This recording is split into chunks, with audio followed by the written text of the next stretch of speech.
안녕하세요. 10월 13일 목요일입니다.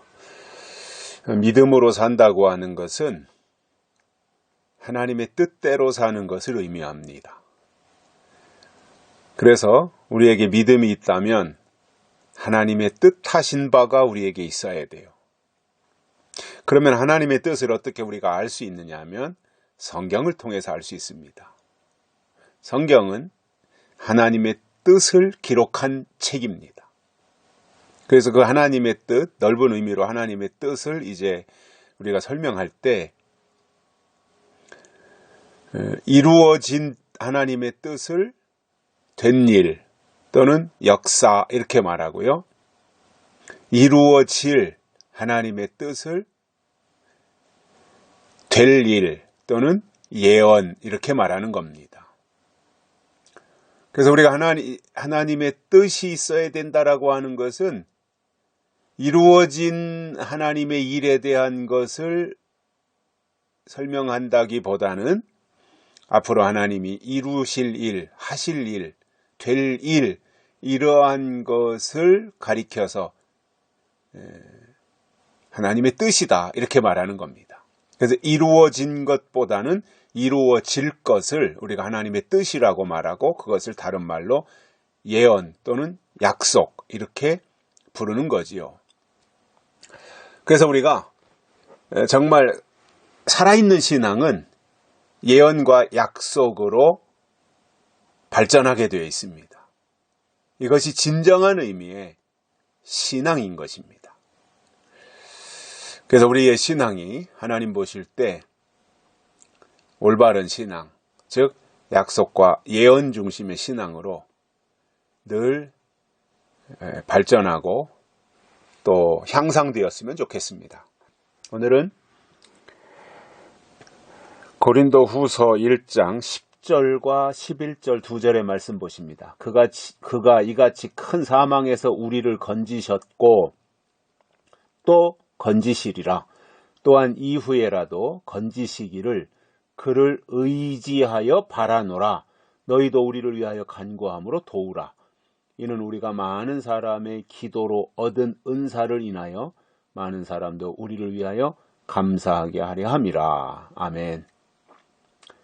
환난을 주시는 이유는 하나님을 의뢰하게 하심이다. 이렇게 설명을 드렸습니다.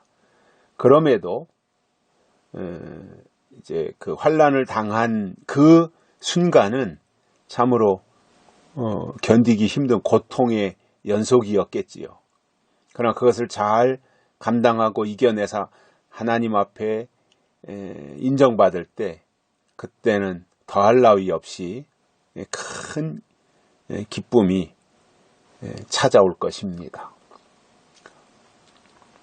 자, 그러면 오늘 본문에서도 보면 그가 이같이 큰 사망에서 우리를 건지셨고 또 건지시리라. 또한 이후에라도 건지시기를 그를 의지하여 바라노라. 이렇게 말씀하고 있어요. 제가 아직 그 어금니 2개 뽑은 것을 치아를 아직 임플란트를 안 심어가지고 말이 조금씩 헛나올 때가 있어요. 더 그런 것 같아요. 이빨이 없다 보니 좀 말이 새는 것 같은 한 번씩 제가 그런 느낌을 갖거든요.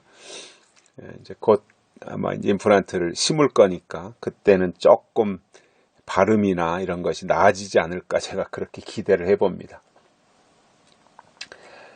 그래서 하나님을 의뢰하는 가운데서 하나님이 이렇게 큰 사망 가운데서 건져주셨고 건지실 것이고 또 이후에라도 건지시기를 바란다. 기대감이 있는 거죠.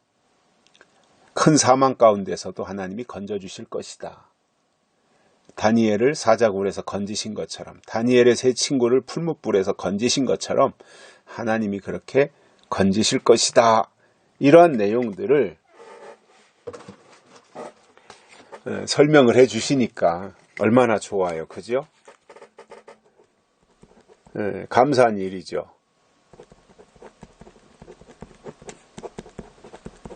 이런 그 큰 감사 속에서 살아가는 사람들이 이제 하나님의 사람들인데, 어찌 보면 환난 당하는 가운데서도 하나님께 오히려 감사하고, 극심한 고통을 당하면서도 하나님의 은혜를 갈망하면서 하나님께 더 다가가려고 하는 노력이 우리의 믿음 생활이 아닌가, 그런 생각을 해봅니다. 그래서 그 사망 가운데서 하나님이 건지시고, 또 그러한 것을 기대하며 하나님께 바라노라 이렇게 말씀을 한 이후에 11절에 보면 너희도 우리를 위하여 간구함으로 도우라. 이제 고린도 교회 성도들을 향해서 해야 될 일이 무엇인지를 알려줍니다. 우리를 위하여 간구함으로 도우라. 간구한다고 하는 것은 이제 기도하라는 거죠. 기도. 왜냐하면 우리가 많은 사람의 기도로 얻은 은사를 인하여 많은 사람도 우리를 위하여 감사하게 하려함이니라. 많은 사람의 기도로 바울의 일행이 하나님의 큰 도움과 은사를 입었다는 거지요. 그러면 그 은사와 도움을 입은 바울의 일행 입장에서도 뭔가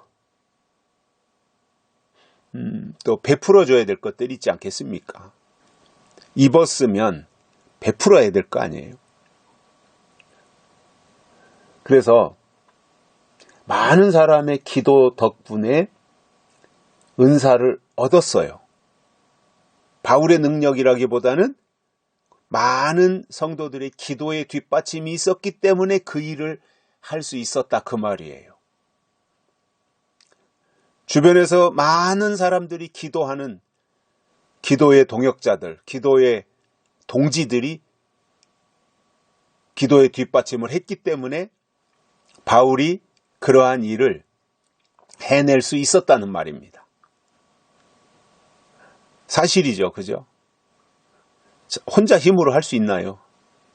주변에 돕는, 기도로 돕든 어떤 모양으로든지 돕는 사람들이 있기 때문에 앞장서서 그 일을 감당해낼 수 있었다라는 겁니다. 그래서 사실은 기도의 뒷받침이 가장 큰 힘이지요.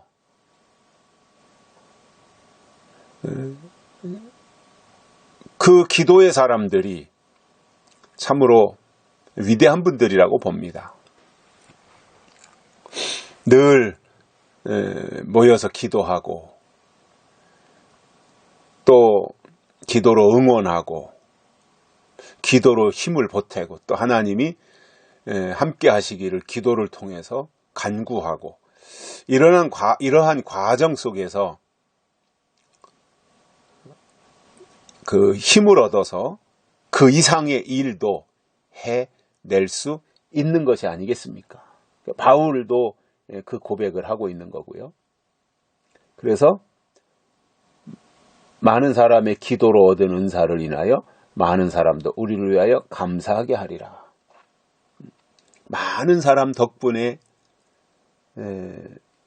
은사를 얻었고, 하나님의 은사를, 그리고 그것으로 인하여 많은 사람들이 또 그 하나님의 은사를 받아 하고 있는 그 일들을 잘 감당하는 것으로 인하여 또 감사하게 되는, 이것이 선순환이 되는 거죠. 그죠? 계속해서 좋은 모습으로, 선한 모습으로 순환되어지는, 이것이 참으로 보기 좋고 하나님의 사람들의 모습이다, 이렇게 봅니다.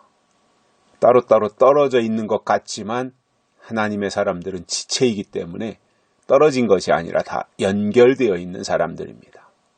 자전거의 체인처럼 연결이 되어 있는 겁니다.